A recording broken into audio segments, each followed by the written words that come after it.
With gas prices the way they are and just completely out of control, what's the best way that you can save money on fuel coming into this summer?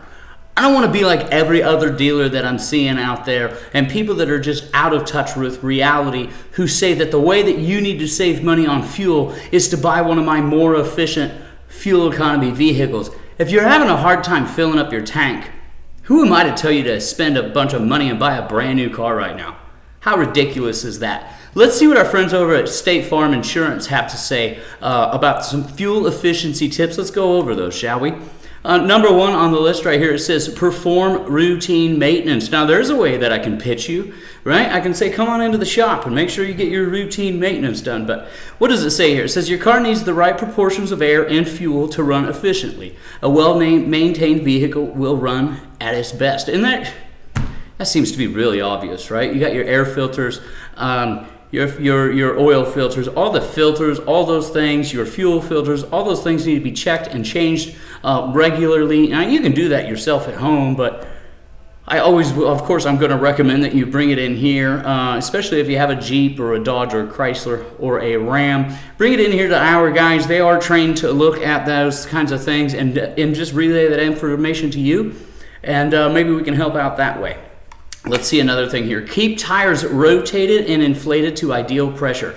That's a little tricky this time of year because your TPMS light, if it's like mine, has probably been blinking at you all winter long because the changes in the air pressure and everything like that. But it's important to make sure that your tire pressure is adequate, because if it is too low, then you're going to create more drag on the ground when you're driving, which in turn is going to use more fuel. Seems pretty obvious, but a lot of people miss that. And another thing people miss is rotating their tires regularly. Our shop recommends that you do it every other oil change. But when was the last time you changed or that you rotated your tires? Think about that. I can tell you that I know a lot of people who do not do that regularly. So make sure you're getting that done. Here's another one that I could probably use a little bit of help with.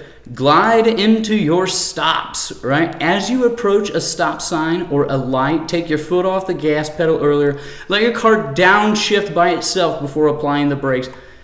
I know it's a real tough one. I'm a real aggressive driver, so that's a real tough one for me. But that is another one, right? You want smooth stops and starts. Smooth stops and starts. Combine short trips. I mean, come on, right? When you're running errands, make sure that you run errands that are in line with each other, I guess. Okay. Whatever, let's see here. Drive at moderate speeds. Well, I can tell you our friends in North Platte, Nebraska don't usually have a problem with that, because when you're going 35 and you come up on somebody going 20 miles an hour down the ones, I imagine that means moderate speeds, right? It says while every vehicle is different, mileage decreases quite rapidly over 50 miles per hour in most cases. Well, I guess we're not going over 50 on the ones, are we? I hope not. Well, hey, you got to do what you got to do. Sometimes I got to get to work. To save gas, stay at or under the speed limit and drive at a consistent rate of speed. Use cruise control on long trips. Well, you know, that's all pretty much obvious, but I'm guilty as heck, guys. I have a heavy foot. I have places to be, and I've got a little bit of time to get there. So that's one that I could probably do a little bit better at. Drive friendly. Are all of these the exact same thing? Let's see. Drive friendly. Aggressive driving habit. Oh, feeling real guilty over here right now. Aggressive driving habits, such as gunning the engine, speeding, screeching around corners, and jamming on the gas pedal. Screeching around corners and jamming on the gas pedal are major fuel wasters. Avoid fast acceleration and generally drive in a measured and moderate fashion to achieve top fuel savings. You know what I like to tell people is, like, a lot of these newer vehicles will have like a gas gauge on them, not your gas tank gauge, right, but your fuel economy gauge, and you can monitor that like in real time as you drive. And oftentimes I'll just make a game out of that, especially when I'm driving, like my wife's van, when we're on trips. I always just try to see how high I can get that thing. But when I'm in my pickup, forget about it. I ain't worried about fuel economy. I'm driving a Hemi, right? But drive friendly. I think, you know what? I think we could all probably drive a little friendlier.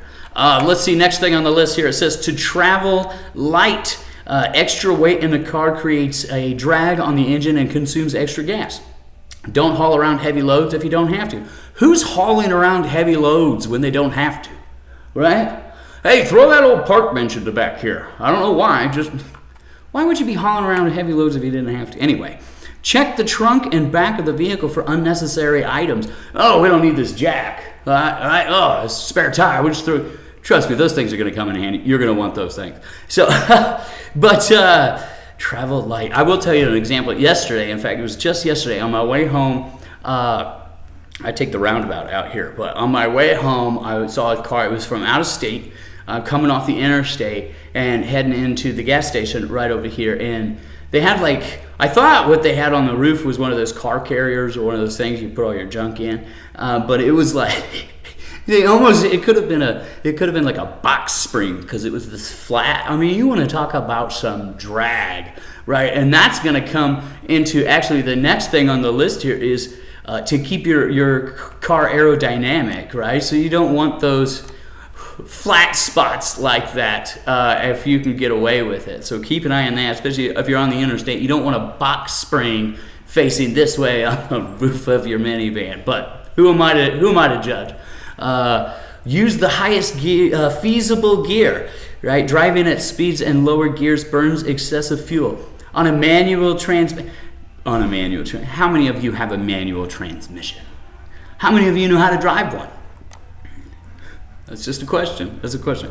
Pay attention to the RPMs as you accelerate and shift into high gear as soon as you reasonably can. Okay, all right. Avoid excessive idling. I'm pretty guilty of that too, but you know what? It's wintertime in Nebraska. Like some of these mornings you go out there, it's 7 degrees.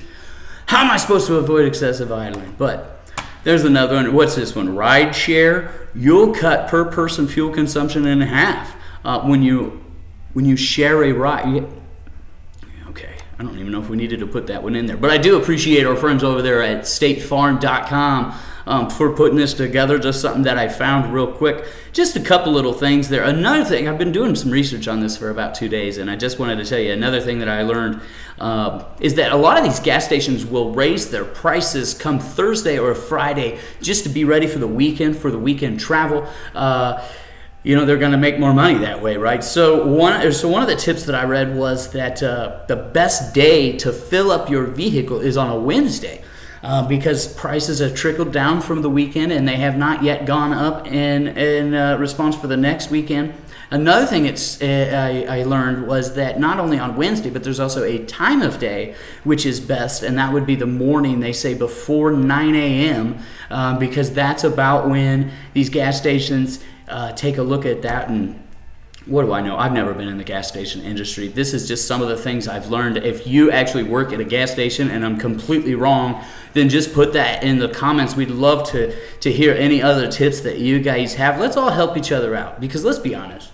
If I come on here and I show you some hybrid or something that gets 40 miles to the gallon and I say, this is how you save money, just go buy a Tesla. Doesn't that seem a little out of touch? Let's help each other out, and maybe I can help you out. We can get through these hard times together. We can get through this $4 of gas where we're at now, or maybe going to go up a little bit higher. Let's get some things calmed down. Let's help you through this amount of time, and then maybe once things get back to normal, when they do, because they will, once things get back to normal, you come see me and I'll get you that vehicle. And if fuel is low enough, maybe we just get you into a Hellcat. What do you think about that?